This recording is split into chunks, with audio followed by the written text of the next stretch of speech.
meublé mes espérances de jeune homme. Ils m'ont fait découvrir d'abord l'Afrique du Nord, une vie assez exaltante de nomade. Pour les spahis, depuis le départ, si vous voulez, la note était donnée. On avait un pied dans chaque monde. Ils vivaient leur vie militaire comme une vie à part.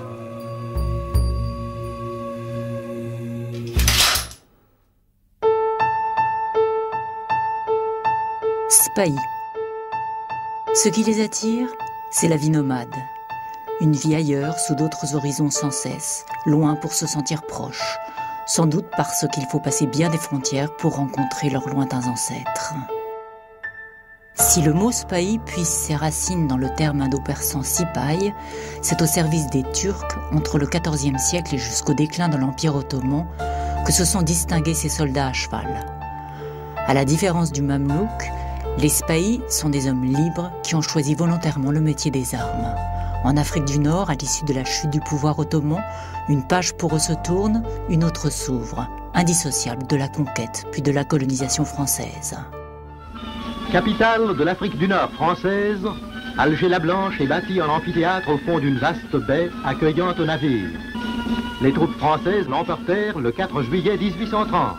Le lendemain, elles occupaient la citadelle, ou Casbah, encore armée par les canons qui la défendirent alors.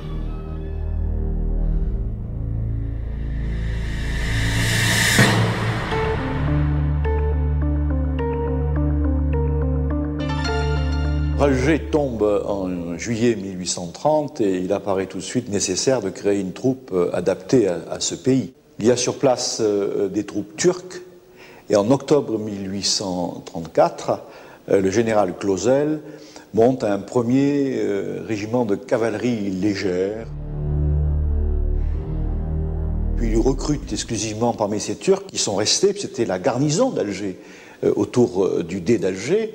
Et il crée ce premier régiment de spahis qui devient quand même rapidement régiment de l'armée régulière.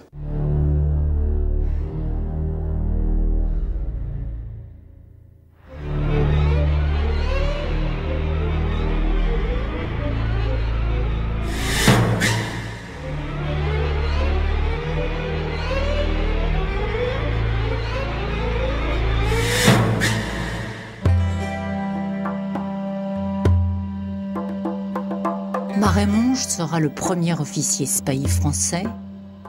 Youssouf, le premier officier indigène. Venu de Tunis proposer ses services d'interprète à la France, très proche des notables du pays, il sera l'homme incontournable, souvent aussi très contesté, qui attirera dans ce nouveau corps des cavaliers que la France veut dans ses rangs plutôt que de les avoir contre elle. C'est peut-être ce miracle de l'uniforme qui raccourcit pour les spahis le long cheminement de l'histoire. Le spahi d'aujourd'hui fait penser à Youssouf, qui fut le véritable créateur des escadrons dont on devait voir plus tard les burnous rouges dans toutes les guerres françaises.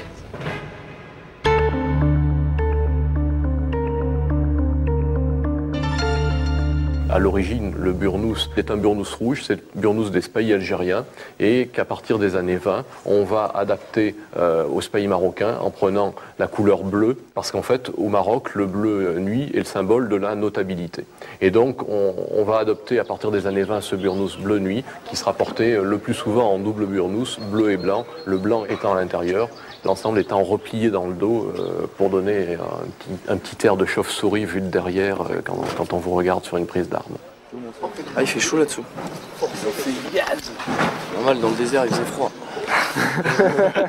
Le burnous est le vêtement, la cape de berger nord-africain qui est censé tenir chaud la nuit et puis la journée, ça garde la fraîcheur emmagasinée pendant la nuit. C'est le vêtement isotherme par excellence. Voilà. C'est la voiture, c'est bon pour toi? C'est bon, merci.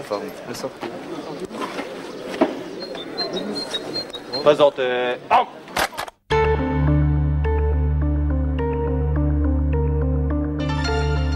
On sait qu'on a des origines africaines et le burnous permet de nous différencier par rapport à tel ou tel régiment. C'est surtout pour se démarquer. Se démarquer et en même temps montrer cette empreinte africaine.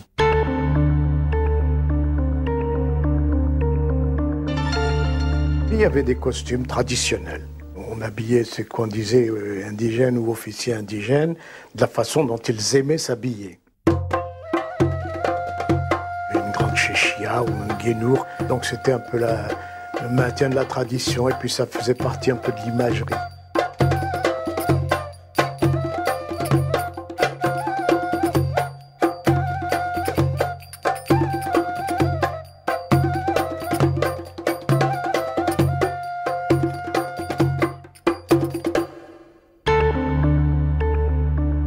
Le plus difficile, c'était le chèche monté. C'est-à-dire, c'était une chéchia en feutre rouge, assez rigide, sur laquelle on drapait un chèche blanc avec une bande verte. Alors, quand tout ça était drapé sur le chèche, il fallait un Marocain pour vraiment vous faire un chèche monté impeccable. Alors, une fois qu'il était fait, on l'enlevait comme un pot de fleurs, on le posait sur la planche, et puis on n'y touchait plus. Et le lendemain, au moment de défiler, on se le remettait sur la terre en cachant la moitié des oreilles.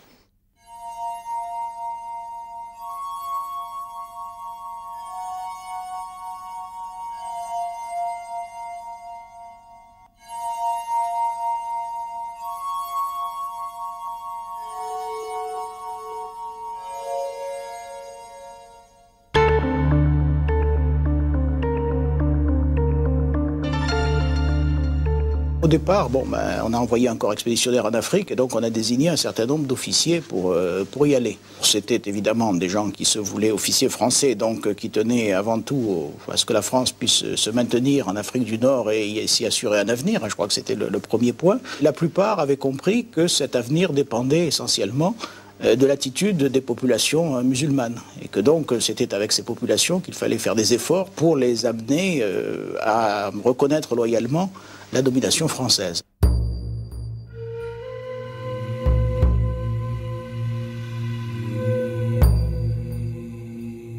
Il apparaît très vite impossible de mobiliser et d'entraîner selon un système français ces hommes indépendants. Les modes d'engagement seront donc simples et adaptés à la vie des tribus. Avant que ne soient organisés les centres de remonte, tout indigène volontaire présentant un cheval de guerre peut être incorporé. Prêtant serment sur le Coran, il signe des engagements renouvelables.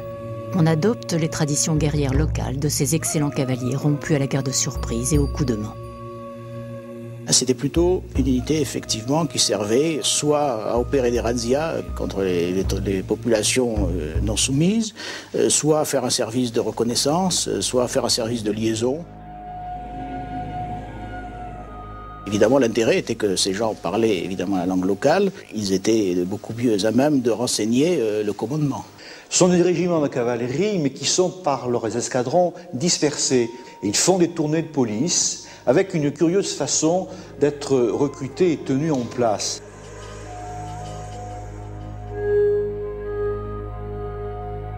Ils vivaient dans des sortes de camps avec leur famille à proximité. La smala, vos femmes, vos enfants, c'est le type pris sur les troupes d'Abdelkader.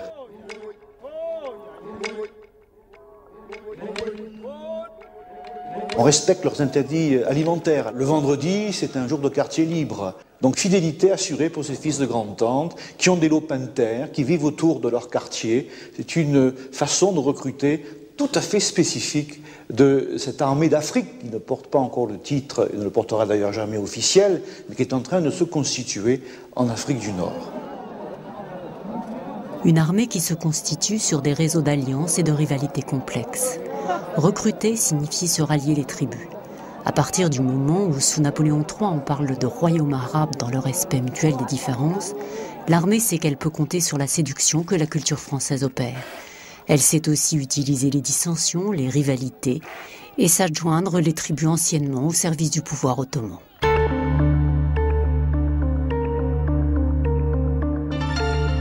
Moi, je suis d'origine ottomane. À partir du moment où ce n'est plus nous qui étions au pouvoir, où ils étaient mobilisés pour une autre autorité, à ce moment-là, on n'avait plus la même relation avec, j'entends, ceux des tribus qui se mettaient au service de l'armée française, quoi. Il y avait une collaboration qu'ils avaient avec les Ottomans qui nous paraissait tout à fait naturel.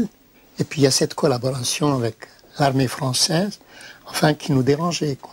Au départ, le service dans l'armée française n'était pas particulièrement bien vu. Parce que c'était d'abord s'engager dans une armée chrétienne, et que par conséquent, ça n'était pas quelque chose de très honorable. La collaboration a été le fait de gens, comme je disais, des tribus, de gens venant du sud, qui ont été les caïds notamment, c'est-à-dire cette aristocratie nouvelle qui s'est constituée à la faveur de cette présence française. On dit qu'on a affaire à des recrues de grandes tentes, c'est-à-dire des fils de nobles familles que la France compte intégrer dans des régiments d'apparat, car l'uniforme est particulièrement chatoyant.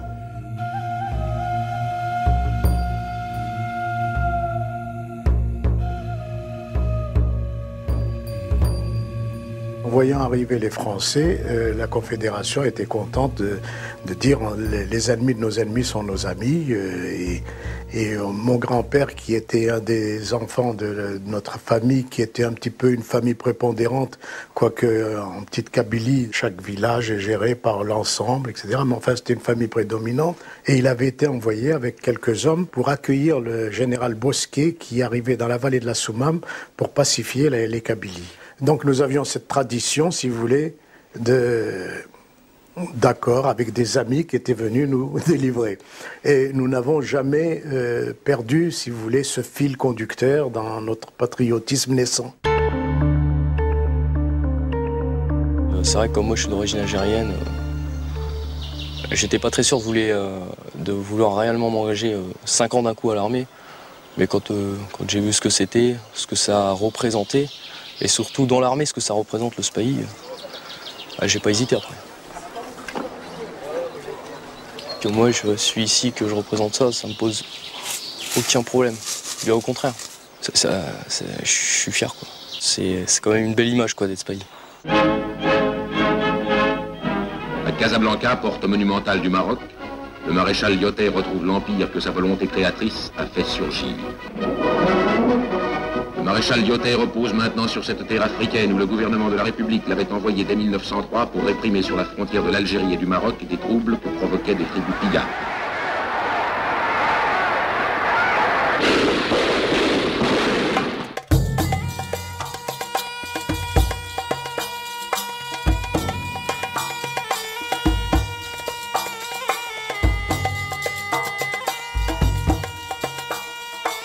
Au Maroc, comme en Tunisie quelques 30 ans plus tôt, la France, sous prétexte de venir au secours d'un prince menacé par la sédition de ses sujets, met en place un service de conquête voilé que le général Lyautey marquera de sa personnalité.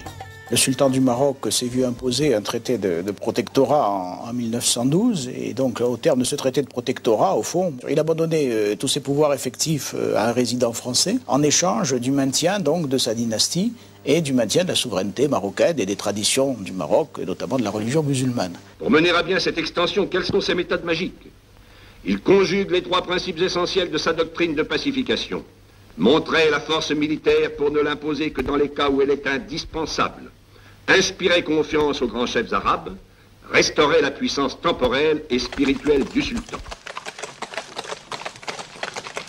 On a réorganisé l'armée marocaine. On a commencé à recruter sur place des unités donc locales qui allaient devenir un peu plus tard des tirailleurs ou des spahis marocains.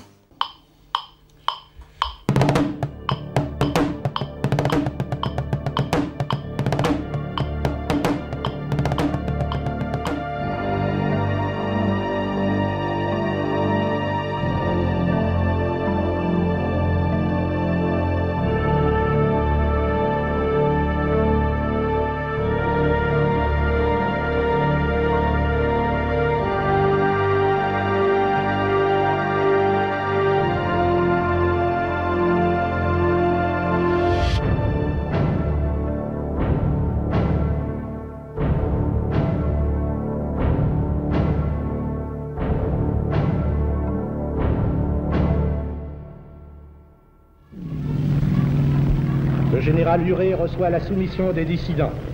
C'était des administrés en quelque sorte, qui venaient reconnaître leur dépendance. D'où cette cérémonie dans laquelle on sacrifiait le plus souvent un taureau en signe de soumission. L'idée de l'IOT, c'était de présenter la soumission, non pas comme une conquête au sens précis du terme, mais comme justement la reconnaissance du pouvoir central, du pouvoir du souverain. Sa Majesté le Sultan vient à la Msala recevoir l'hommage des tribus dont les représentants se succèdent devant lui longuement.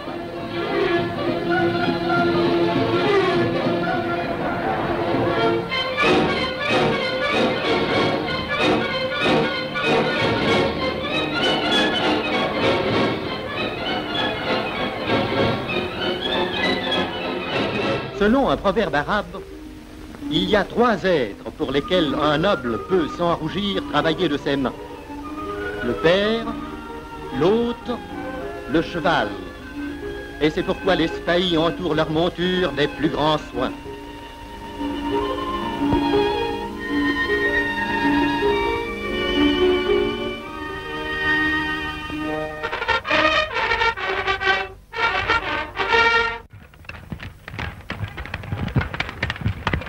C'était des gens qui connaissaient le cheval, qui savaient manipuler les chevaux.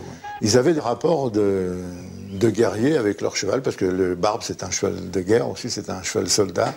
Le barbe peut la soif, le barbe peut la faim, selon la devise arabe.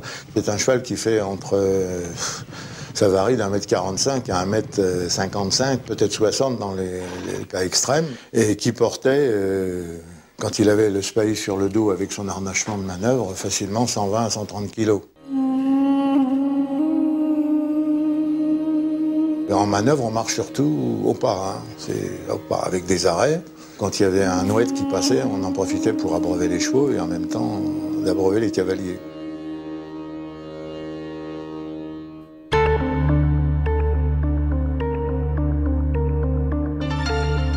C'est un cheval qui est très maniable, très adroit, très habile, très agile et surtout intelligent. Intelligent parce qu'il comprend très vite tout ce qu'on veut faire de lui.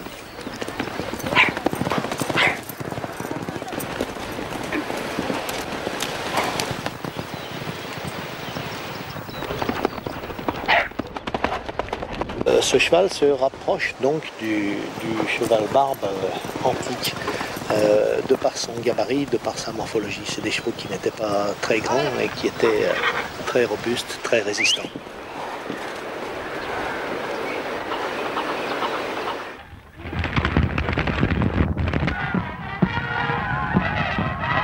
Quand vous avez des cavaliers lourdement armés ou des fantassins qui sont en face d'une troupe de fous comme ça qui arrivent, ça déroutait tout le monde.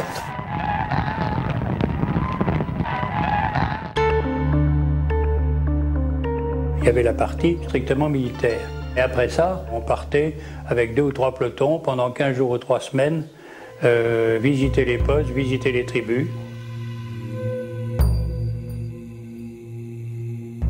Prendre contact avec les caïds de toutes les régions. On réglait des problèmes locaux. L'important, c'était les contacts avec les gens, de veiller à ce qu'il n'y ait pas d'abus non plus.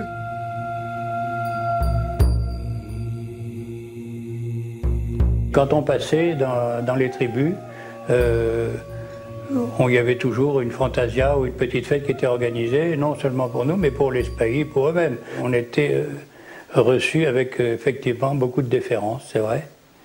Ce qui me paraît le plus caractéristique des spahis, c'est sans doute justement cet aspect qui est à la fois ce mélange de rôle militaire et de rôle politique, au fond.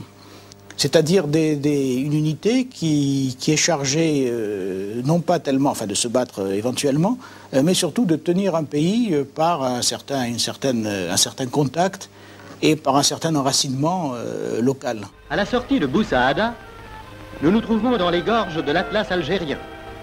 Paysage imposant où la sombre végétation du sud déploie toute sa richesse à proximité des points d'eau.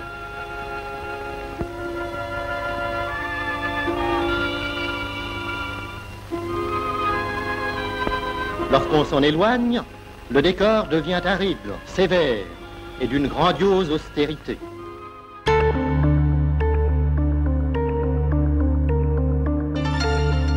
Le désert, c'est le silence, le désert, c'est le vide, le désert, c'est le chaud, c'est le froid. C'est pas forcément le désert de sable, hein. C'est un désert de cailloux, c'est un désert de rochers, c'est tout ça le désert. Et il faut absolument, quand on fait ce style d'opération, vivre avec, parce qu'on ne peut pas faire autrement.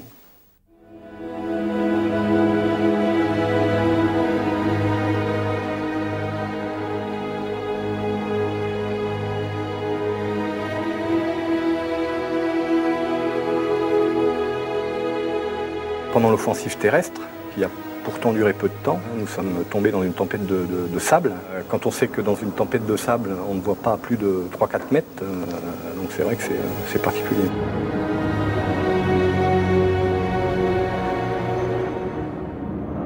La tempête de sable, c'est ce qui était plus pénible pour les chevaux et pour les cavaliers aussi, puisque les cavaliers en ramassaient aussi autant que le cheval. Le sable, ça rentre partout. On en avait dans les habits, on en avait dans les couchages. Comme les poissons rouges dans un bocal, tous les chevaux se retournent en même temps, ils tournent le cul au vent. Et là, vous pouvez donner de la cravache de l'éperon, tant que le vent n'est pas tombé, le cheval ne bouge pas. Hein. Quand le sable doit rentrer quelque part, il rentre pas. Et on a perdu 5 à 6 chevaux dans les tempêtes de sable qui avaient duré 3 jours. Oui. Ouais. Ils se sont ensablés par les branches, quoi.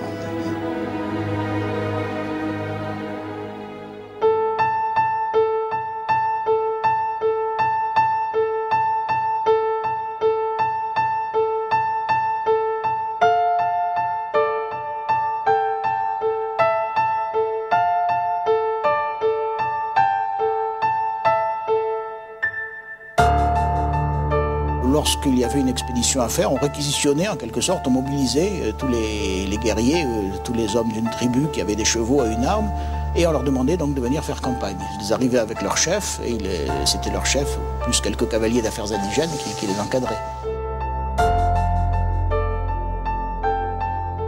Si en 1914, certaines familles continuent ainsi de lever des troupes qu'elles mettent à la disposition de la France et que le petit-fils d'Abdelkader va commander, la majeure partie des sujets coloniaux de l'Algérie française sont désormais des appelés assujettis au service militaire obligatoire. Alors qu'au Maroc et en Tunisie, c'est sur l'injonction de leur souverain que les sujets tunisiens et marocains s'enrôlent dans l'armée d'Afrique.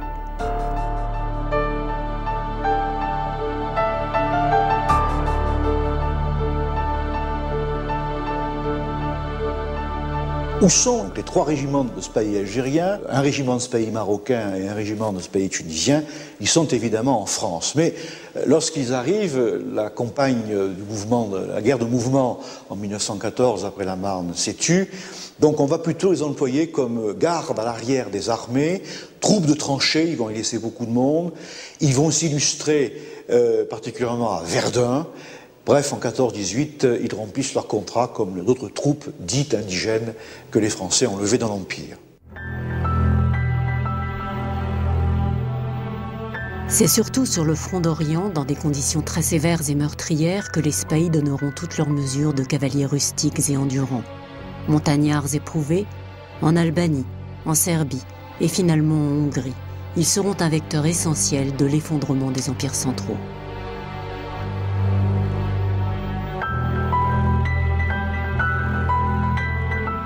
Avec les opérations du Levant, dont la France assure le mandat depuis 1918, les spahis renouent avec les principes fondamentaux de la cavalerie légère d'Afrique. Opérer vite et loin, en jouant de l'effet de surprise contre les irréductibles druzes qui pratiquent les méthodes de la guérilla incessante et du retsu. Au Maroc, le grand mouvement de révolte qui dans le Rif menace la zone française surprend Lyautey par sa violence. Première lutte anticoloniale ou dernière des grandes dissidences, il faut la remettre en arrière-plan d'un acte à haute portée symbolique. Le 20 juillet 1924, Lyautey, qui 3 ans plus tôt a été nommé maréchal de France, inaugure en présence du pacha de Casablanca le monument élevé à la gloire des troupes indigènes et françaises du Maroc qui, au cours de la guerre 14-18, ont combattu côte à côte pour la défense de la France et de la liberté.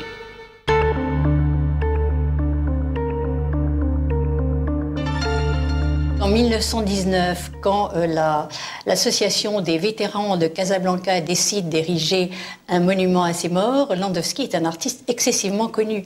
Et après concours, il est choisi. En 1921, la commande est passée. Il va donc partir au Maroc pour faire un voyage de reconnaissance. Et c'est là-bas qu'il va trouver vraiment l'image de son monument. Dans la campagne marocaine, il voit deux cavaliers bergers qui se rencontrent, qui se font face et qui vont serrer la main.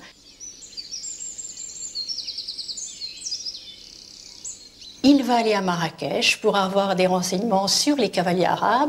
On lui dit que les spahis sont partis se battre dans le sud marocain. Et donc, il se rabat sur les goumiers que lui propose le pacha de Marrakech. Le fait de mettre comme ça dans une position amicale ces deux cavaliers des deux communautés, c'est bien aussi une volonté de montrer cette fraternité. D'ailleurs, dans son discours d'inauguration, Lyautey répétera à quel point l'effort, la fraternité de guerre entre les deux communautés ont été grandes et remonte à 1907. Et pourtant, la tête baissée du cheval du cavalier arabe n'échappera pas au regard perspicace. Incarnation de la complexité d'une relation entre respect et assujettissement. Le spahi, c'était un peu l'autre. Un officier dit indigène ne dépassait pas le grade de capitaine. La solde des spahis algériens est la même que celle des Français. C'est un cas quasi unique dans les armées coloniales. Au fond, l'armée se méfie un petit peu des contacts entre les soldats, disons, musulmans et la population. Je me suis senti toujours français. J'ai jamais ressenti, si vous voulez, une différence. Si on parle d'assimilation, ce n'est pas véritablement une réussite, puisqu'au fond, les spahis ont gardé leur originalité, leur spécificité. Ça serait plutôt une réussite, dans une certaine mesure, de ce qu'on pourrait appeler une certaine forme d'intégration, puisque ces gens, tout en gardant leur tradition, deviennent d'excellents soldats de l'armée française. Bon, on peut citer quelques cas de mutinerie, mais enfin, ils sont vraiment très, très marginaux. Réussite, car en Afrique du Nord, comme en France, où ces images sont tournées, on va recréer pour les spahis un environnement spécifique, comme une enclave dans un monde où la fusion d'une société musulmane et européenne semble être une chimère. C'était des gens qui venaient de la campagne, qui étaient simples, sans revendication tenant à leur statut d'indigène ou non. Ça les extrayait de leur milieu d'origine. Ils vivaient leur vie militaire comme une vie à part.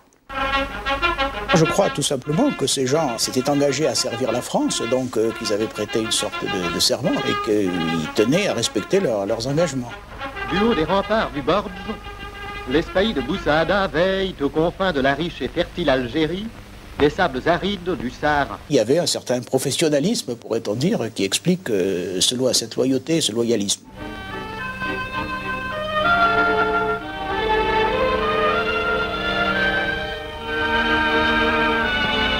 Le capitaine est suivi de son inséparable fanion, orné d'une queue de cheval, un signe du commandement et signe de ralliement qui permettent à tous de voir et de suivre le chef. Le spahi marocain qui était placé sous les ordres n'importe d'un officier, d'un sous-officier, ne connaissait que lui pour lui donner des ordres. Et c'est un des caractères des spahis, c'est qu'ils connaissaient leur capitaine et terminaient. Il y avait une espèce de protection réciproque.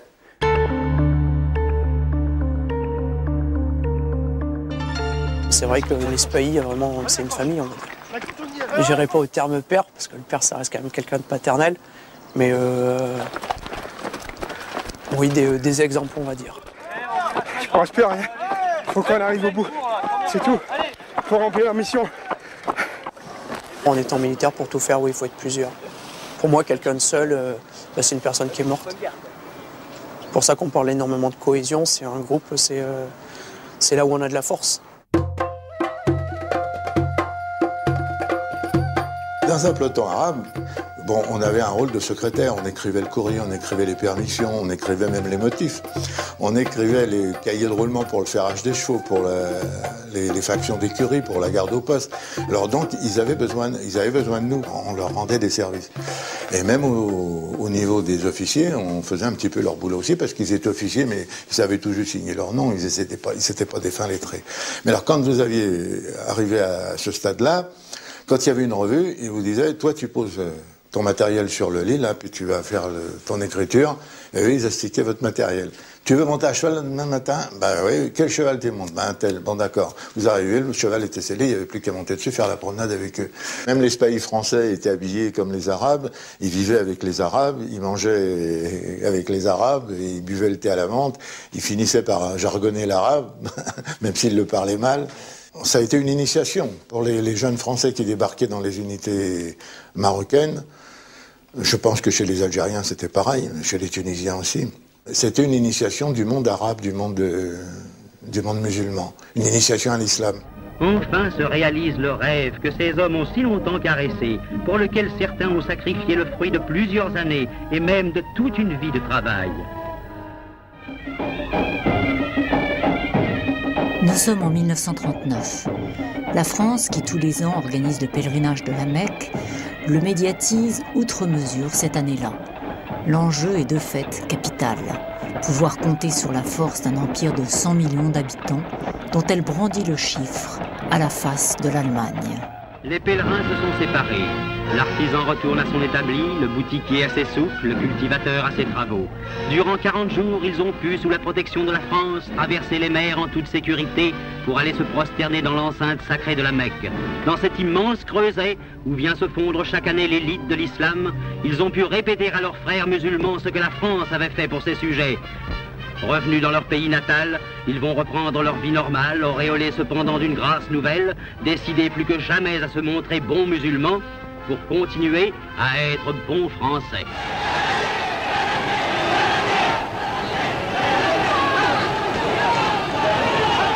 Accompagné par les ovations de la foule tunisienne, M. Daladier va fleurir le monument aux morts.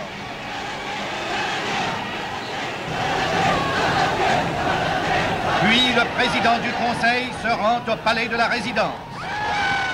Le voyage de Daladier intervient un peu avant la guerre, dans une atmosphère extrêmement tendue, et notamment dans une très forte tension avec le gouvernement italien de Mussolini, qui quelques mois auparavant a émis des revendications sur non seulement la Tunisie, mais également sur la Corse et sur Nice.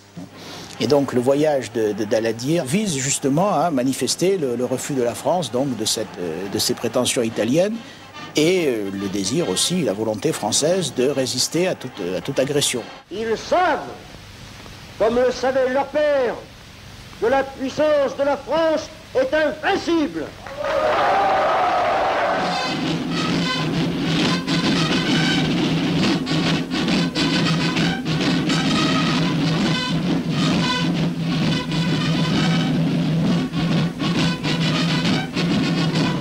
Voici que du fond de l'horizon débouchent au grand galop les escadrons de Spahis, derrière leur étendard, suivis par les goumiers et les partisans de toutes les tribus.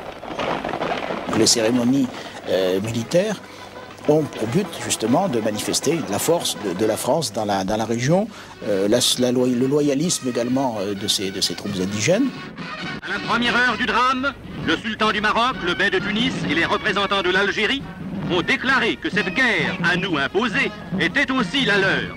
Déclaré qu'ils refaisaient ce geste de 1914, ce geste que symbolise le groupe de marbre, où un cavalier marocain et un cavalier français se tendent une main loyale et sûre.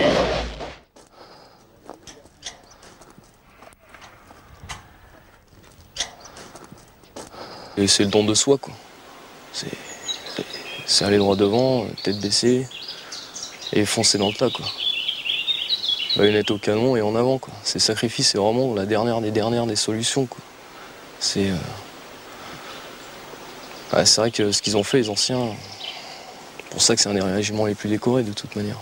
Quand on voit toutes les batailles qu'ils ont remportées et tout le travail qu'ils ont fait, c'est incroyable, incroyable. 1939-1940. Il y avait déjà en France des régiments de Spahis avant la déclaration de guerre.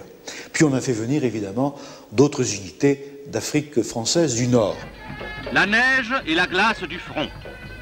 Sous des latitudes différentes, on retrouve ces mêmes visages, cette même confiance.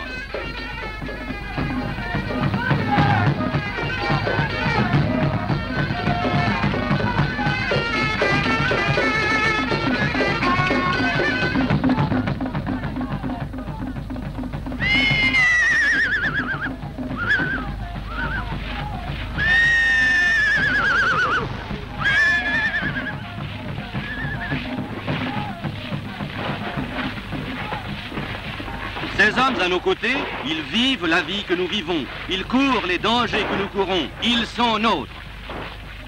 Ils attendent le coup de trompette, le signal du départ vers le pays de la guerre.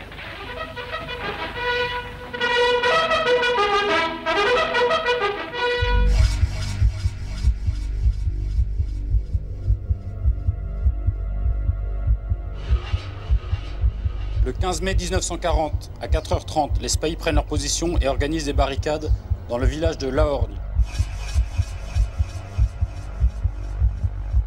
À 8h, c'est le début de la bataille entre le groupement nord de la 1er Panzer et la 3e brigade de spahis. Malgré la faiblesse de l'armement français, les spahis maintiennent leur position avec de grosses pertes, mais obligent parfois les Allemands à décrocher. À 12h, nouvelles attaques allemandes massives menées par l'infanterie, chars et autres véhicules blindés. À 15h, attaque de chars qui progressent vers le cimetière. Le colonel Geoffroy, chef de corps du 2e spahi marocain, est tué à son poste. Les hommes du colonel Marc forcent le passage. Ils sont tués les uns après les autres. À 18h, l'ennemi est maître de la position de Lahorgne. On y pense. On se pose la question jusqu'où on serait prêt à aller. Mais on se pose la question 2 secondes, parce que quand on est dans le mouvement, enfin quand on est dans notre action de combat, on oublie. On oublie l'aspect de sacrifice ou autre. On fait ce qu'on a à faire. On n'a même plus à se poser la question, d'ailleurs on ne se la pose plus. Si on doit aller jusqu'au bout, si on doit faire ça ou on doit faire ça, on le fait. On le fait naturellement.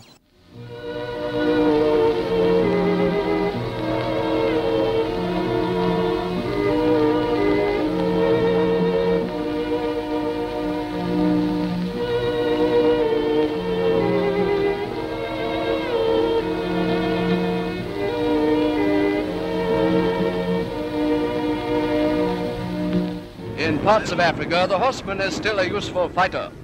The spies, among the most famous cavalry in the world, have played their part in the campaign. Free France salutes her gallant colonials, bred to rifle and saddle, willing to die for the independent life that they lived as subjects of France when France was independent herself. Au lendemain de l'armistice, les spahis vivront en leur corps la déchirure vécue par la France.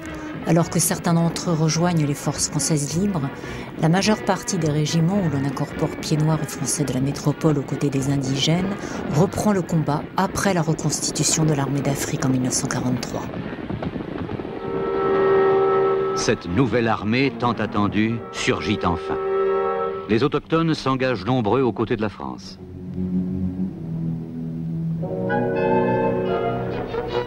Malgré leur tradition séculaire, ces guerriers n'ignorent pas les exigences de la guerre moderne. Pour eux, désormais, les engins mécaniques n'ont pas plus de secret que leurs fougueux petits chevaux.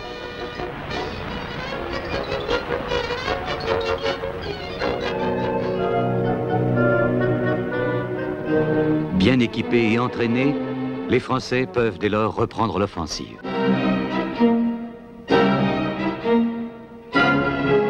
La Tunisie reconquise, les Alliés se lancent dans l'invasion de l'Italie le 10 juillet 1943.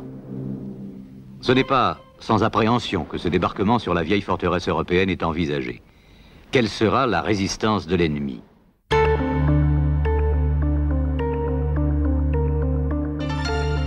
Les plus grandes pertes que nous avons pu avoir, c'est dans les combats blindés pour la libération d'Europe.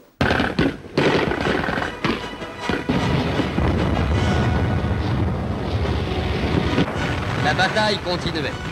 Depuis des mois, les Alliés piétinaient devant le mont Cassin et l'armée d'Afrique enleva le mont Cassin.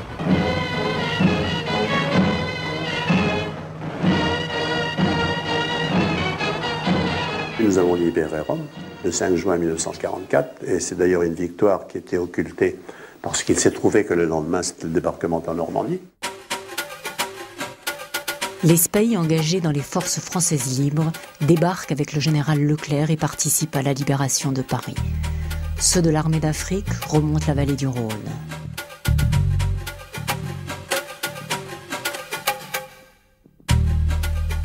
Tous se rejoignent en Alsace, dans les durs froids de l'hiver, pour la libération de Strasbourg, où un spahi, en accomplissement du serment de Gouffra, plantera le drapeau français à la pointe du clocher de la cathédrale. Avec Strasbourg, L'armée d'Afrique avait fini de libérer l'Alsace. Toute la province se couvrait de tricolores. Et le plus petit village, comme la ville la plus importante, faisait fête aux libérateurs. Vous avez en Alsace beaucoup de Marocains qui sont même restés, qui sont implantés, qui ont épousé des Françaises et qui sont en France depuis 60 ans. Nous retrouvons des anciens tirailleurs, des anciens pays qui ont formé famille en Alsace. Et il y en a en Alsace, il y en a pas mal. Donc ils se situaient bien, si vous voulez, à cette époque-là. Ils ont donc été acceptés par la population française et dans d'excellentes conditions, parce que je vous dis bien, ils étaient considérés comme des libérateurs. Paris, soulevé de joie et de gratitude, ne ménagera pas ses hommages à cette armée d'Afrique qui a contribué à la libération de la France et qui a, une fois encore, servi la gloire de ses armes.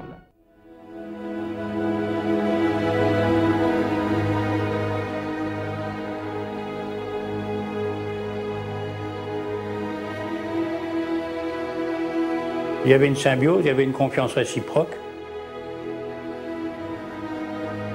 En Indochine, quand j'ai été blessé, le SPEI qui était à côté de moi est venu me trouver après en me disant « Mon lieutenant, c'est moi qui aurais dû être blessé à ta place. » Vous voyez, je n'ai pas su te protéger. Et moi, je me souviens de cette parole d'Abdelkader. On était des compagnons d'armes. C'est difficile, c'est très profond comme sentiment, difficile à exprimer. C'était une espèce de confiance réciproque.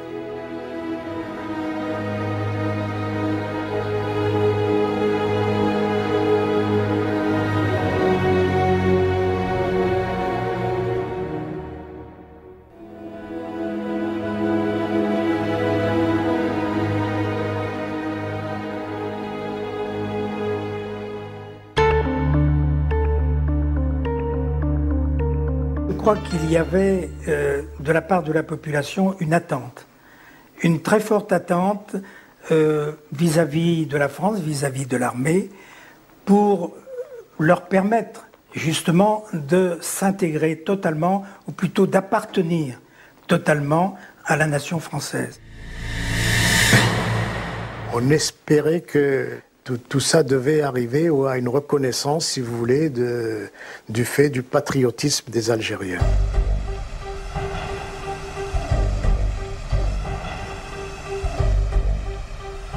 Si au lendemain de la guerre, on accorde aux combattants la citoyenneté sans exigence d'abandon du statut personnel musulman, on recrée des enclaves, on revient aux vieilles méthodes d'administration dont on avait espéré la disparition définitive. Jusqu'au moment où les Algériens, notamment, parce que c'est pour eux que le cas s'est posé, ont obtenu la citoyenneté, ils étaient officiers, ils ne pouvaient être officiers qu'à titre indigène, ce qui les empêchait de monter en principe au-dessus du grade de capitaine et qui faisait que normalement ils devaient toujours être subordonnés à un officier français. Donc ce système n'a disparu à peu près qu'après la Deuxième Guerre mondiale. Jusque-là, il était bon. Il a commencé à disparaître ensuite. Bon, ensuite, donc, entre 1945 et 1960, bon, il a à peu près totalement disparu. Mais en revanche, quand on voit les statistiques, par exemple, de l'armée française en Algérie, on distingue très nettement, effectivement, entre les Français de souche nord-africaine, comme on dit, et les Français de souche européenne. Donc la distinction était bien faite.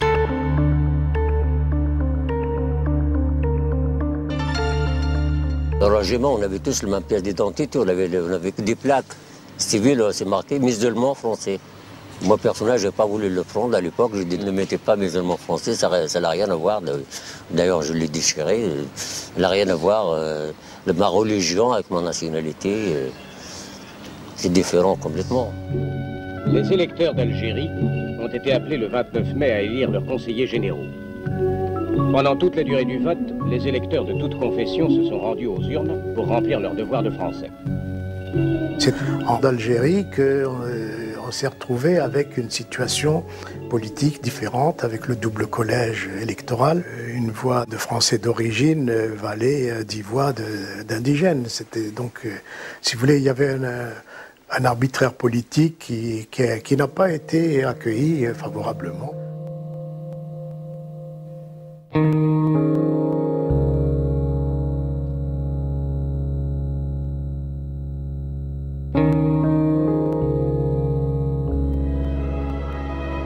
Dans l'Algérie en guerre, on en appelle à la longue tradition de ces régiments de SPEI au service de la France. Mais en regardant ces images, c'est surtout aux premières heures de leur histoire que l'on pense. Nos soldats musulmans nous demeurent fidèles. Avec les forces métropolitaines, ils assurent l'ordre et la paix dans les territoires menacés.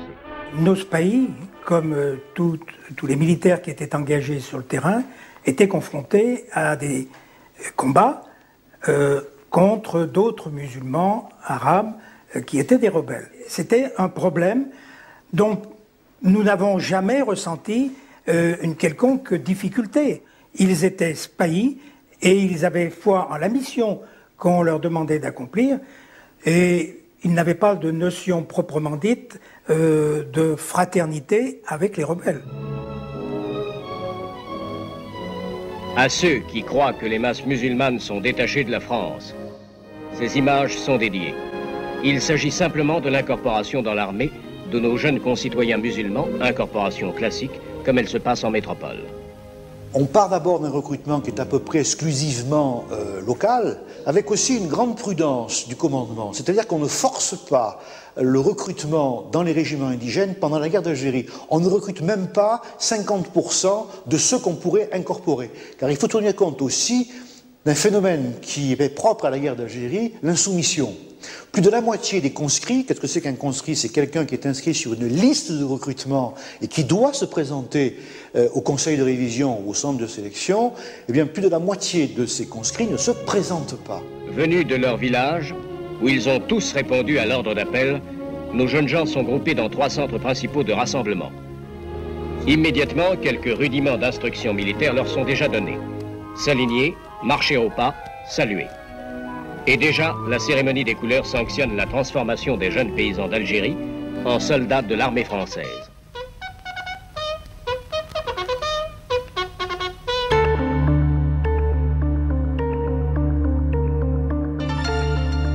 Moi, c'est sans rancœur. Il faut un jour qu'il y a une guerre, que je me bats contre des frères musulmans, ben, ça se fera sans rancœur, hein, ça se fera. Hein.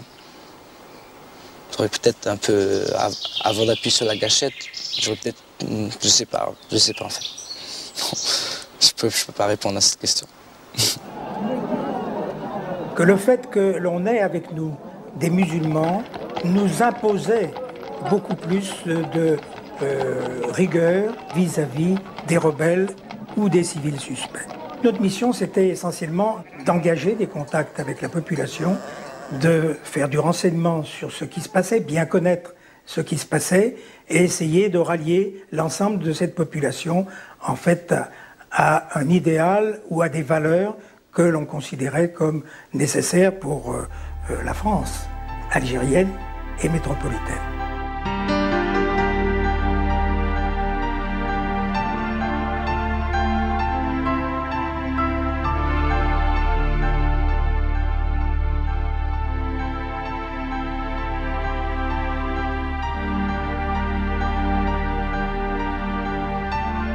Dans les cendres du cessez-le-feu de mars 1962 se consument harnachements, burnous et mémoires. Un effacement commence comme si les spahis peu à peu s'éloignaient de nous.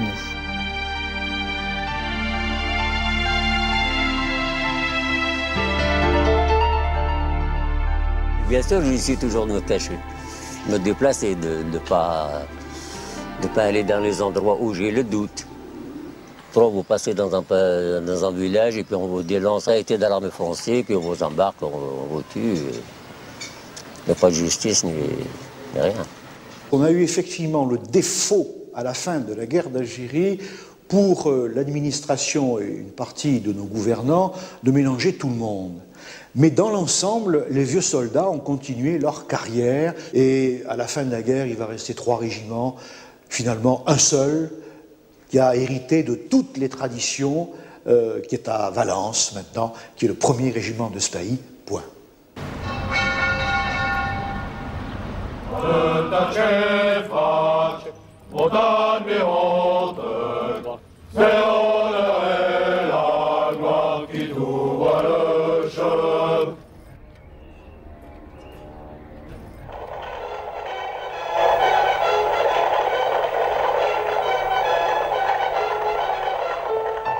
Quand Quand on voit ça, on a un mot à l'esprit, c'est héroïque, qui vient tout de suite. La charge, la cavalerie. C'est vrai que les anciens sont héroïques, mais bon, maintenant si aujourd'hui on avait un conflit, je suis persuadé qu'on serait héroïque aussi peut-être dans 50 ans. Sans vouloir être à leur place, on est un petit peu admiratif, oui. Voilà. Sans vouloir être à leur place.